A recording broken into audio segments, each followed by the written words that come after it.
Bonjour, bienvenue sur la chaîne Zar 33, bienvenue sur la chaîne de la lumière.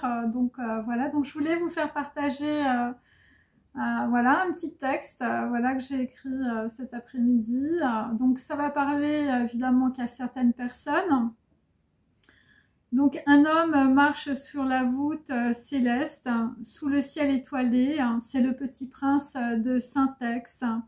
C'est la beauté du ciel étoilé, tu touches les étoiles par ta prière, tu entres dans de nouveaux mondes, c'est la lumière, c'est l'énergie de la physique quantique qui soutient notre monde, ce sont les lois de l'univers. Tu marches sous le ciel du Père, sous les étoiles, c'est l'esprit. C'est ton chakra numéro 11, c'est Keter. Tu es l'homme marchant à la source de la Neshama. Tu marches sous la comète qui te faisait avoir peur de ton avenir, elle te traverse. Tu avais peur de ne pas la voir, de ne pas la toucher, et elle est là. Elle est là dans ton cœur. Tu étais dans les limbes, dans l'ignorance et dans les souffrances. Et la voix du maître portée par l'atome, la comète, une vision, un conseil, un chuchotement dans la nuit, a fait descendre les étoiles pour éclairer tes yeux.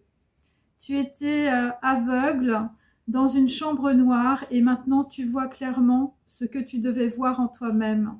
Tu vois clairement ce qui t'empêchait de voir, ce qui t'empêchait de te détacher, une situation ou d'une personne toxique. Tu avais la sympathie du diable ou de la diablesse qui te faisait croire que tu étais le sauveur, le beau, le grand, tu croyais à la bonne aventure et au charlatan. Car le plus grand ou la plus grande des charlatans, c'est toi. C'est ta vie que tu t'es construite dans un vide sidéral de tristesse et d'impureté. Tu as cru à tous tes mensonges avant de les faire croire aux autres. Tu as embarqué des gens dans ta folie, dans tes mondes, dans ta dualité.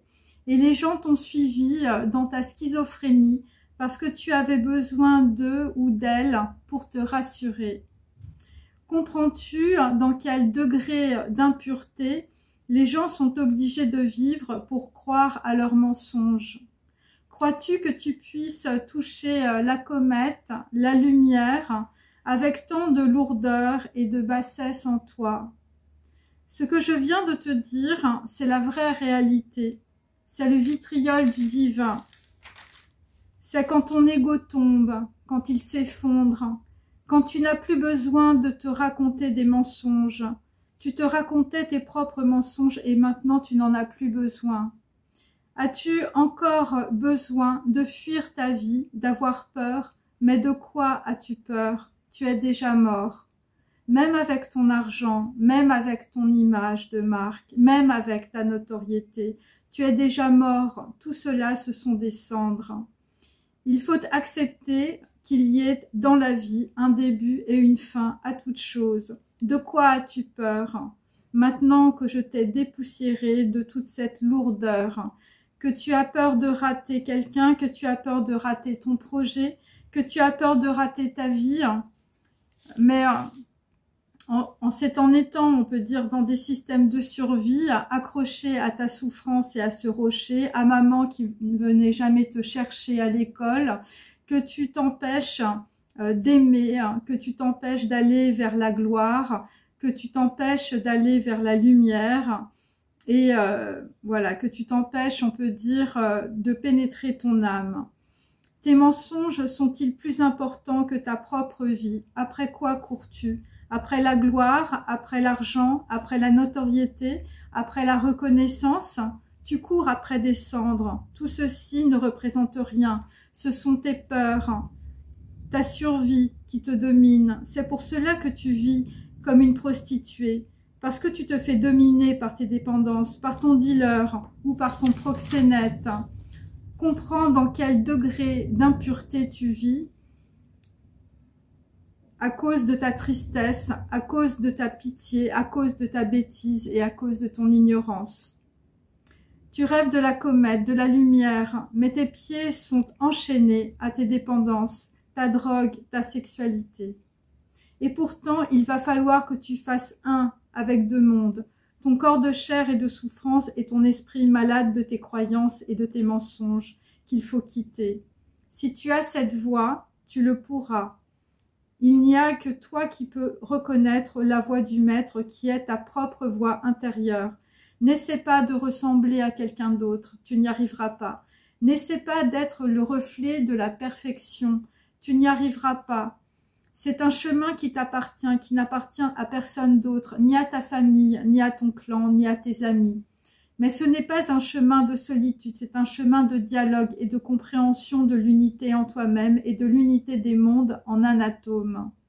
Tu auras cet éclair, cette comète qui va te faire mal à la tête. La colère, le vitriol, tu passeras de la médiocrité à la grandeur de ton être qui est divin. Tu verras en un instant ce qui est divin, vrai, en toi-même.